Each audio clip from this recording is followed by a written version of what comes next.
Hello বন্ধুরা, তোমরা তো দেখেই নিয়েছো যে গুগল ডায়ালার আপডেট হয়ে যাওয়ার পর পুরো চেঞ্জ হয়ে গেছে তার ইউআই, পুরো থিমটাই। তো বন্ধুরা, তোমরা আগের গুগল ডায়ালারই ইউজ করতে চাইছো, এখন গুগল ডায়ালার তোমাদের পছন্দ হচ্ছে না এখনকার আপডেটটা, যেটা সোয়াইপ অ্যান্ড তোমাদের যে দেখতে পাচ্ছিলে যে গুগল ডায়ালের কিছু ফেভারিট অপশান সব কিছু আলাদা ছিল, তো এখন অ্যাডজাস্ট হয়ে গেছে। তো এই গুগল ডায়ালের আপডেটটা চেঞ্জ করার জন্য আর ইউআইটাও তো থিমটাও যদি তোমাদের পছন্দ না হয়, তাহলে এই আপডেটটা তোমরা ডিলিট করতে পারবে। তো তোমরা ডিলিট কী করে করবে তোমাদের গুগল ডায়ালের আপডেটটা? তো বন্ধুরা, তার জন্য তোমাদের গুগল ডায়ালারের উপর প্রেস করে ধরে রাখতে হবে। ওর পরে দেখতে পাবে অ্যাপ ইনফরমেশানে চলে যেতে হবে। তো কিছু কিছু ফোনে এখানে থ্রি ডটে উপরে রাইট সাইডে দেখতে পাবে, থ্রি ডটে ক্লিক করলেই ডিলিট আপডেটের অপশান দেখতে পাবে, কিন্তু অনেক ফোনেই দেখতে পাবে না, অ্যাপ ইনফরমেশান অপশান দেখতে পাবে। তো এখানে দেখে নেবে যে তোমার লাস্ট আপডেট সোর্স কোথায় আছে আর লাস্ট আপডেট কোথায় হয়েছে, ঠিক আছে?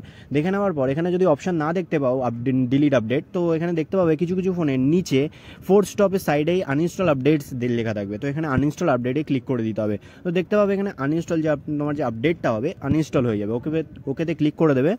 তো ক্লিক করে দেওয়ার পর তোমাকে ব্যাকে চলে আসতে হবে, ব্যাস, আর কোনো কাজ নেই তোমার। এবার তোমরা গুগল ডায়ালারটা, যেটা আগে গুগল ডায়ালার ছিল সেটা চলে আসবে অটোমেটিক। তো দেখতে পাচ্ছ গুগল ডায়ালারের যে কালারটা ছিল সেটাও চেঞ্জ হয়ে গেছে আর আগের গুগল ডায়ালের মতন হয়ে গেছে। তো তোমাদের একবার খুলে দেখিয়ে দিচ্ছি।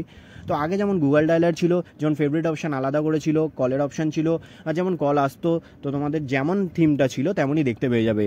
এই গুগল ডায়ালারের আপডেটটা তোমাদের পছন্দ হয়েছে কি না, আর তোমরা কি গুগল ডায়ালারের আপডেটটা ইউজ করতে চাও, ইয়া পুরানো গুগল ডায়ালই তোমাদের জন্য বেটার? তো এইটা কমেন্ট করে অবশ্যই জানাবে। তো এটাই ছিল ভিডিও ভালো লাগলে ভিডিওটাকে লাইক করে দেবে, চ্যানেলে নতুন হয়ে থাকলে চ্যানেলকে সাবস্ক্রাইব করে অবশ্যই করে দেবে। আজকের জন্য জয় হিন্দ, বন্দে মাতরম।